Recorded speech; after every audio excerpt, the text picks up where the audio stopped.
How the UN actually works. The United Nations was built to stop World War III, and yet it can't even stop wars that are live streamed on social media. So, what is the UN actually? A global government, a peacekeeper, or just a very expensive talking club? Today we're going to down how the UN actually works, what's power over energy, and why it's so often failed to do the one thing it's supposed to do, peace. Part 1. The birth of the United Nations. The year is 1945. The world lies in ruins. 50 nations come together with a promise: never again. They create a new organization. Something big. The United Nations.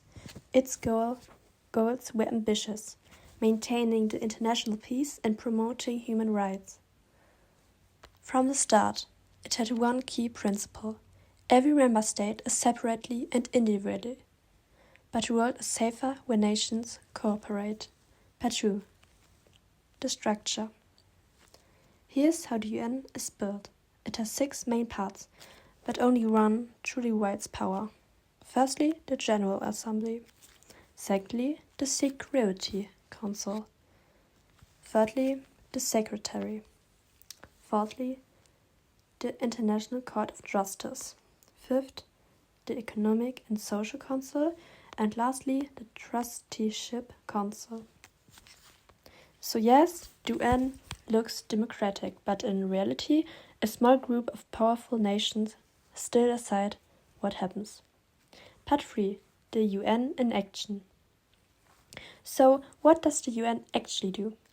It's more than meetings. The UN runs a massive network that touches nearly every part of life. UNICEF helps children, WHO fights pandemics, UNHCR protects refugees, World Food Programme feeds over 100 million people every year. And then there's peacekeeping.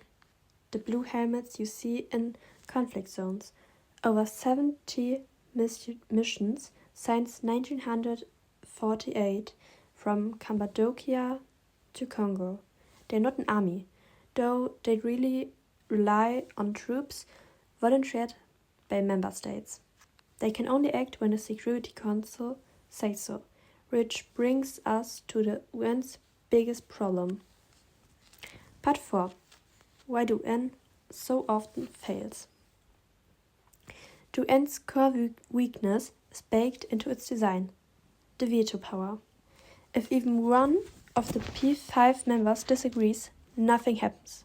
That's why the UN couldn't stop the genocide in Rwanda, the invasion of Iraq, or the war in Syria. Because when one of the powerful is involved, or the allies, the UN's hands are tied. That doesn't mean it's useless. Far from it. The UN prevents countless small conflicts through diplomacy, monitors nuclear programs, coordinates aid, and sets global goals like the Sustainable Development Goals. But when it comes to the world's biggest crisis, the UN can only act if the great powers allow it. And in a divided world, that's becoming rarer every year. Part 5. The call for reform. So, can the UN be fixed? Many countries think it must be. All want permanent seats on the Security Council. Africa argues it deserves more representation, and reformers call for limits on the veto in cases like genocides or climate disasters. But here's the paradox. Any reform would need approval from the very countries that hold the veto.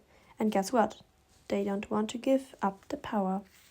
Still, change might come from elsewhere, from general blocs like the EU or African Union, from NGOs, or even from private global initiatives, filling the gaps the EU can't.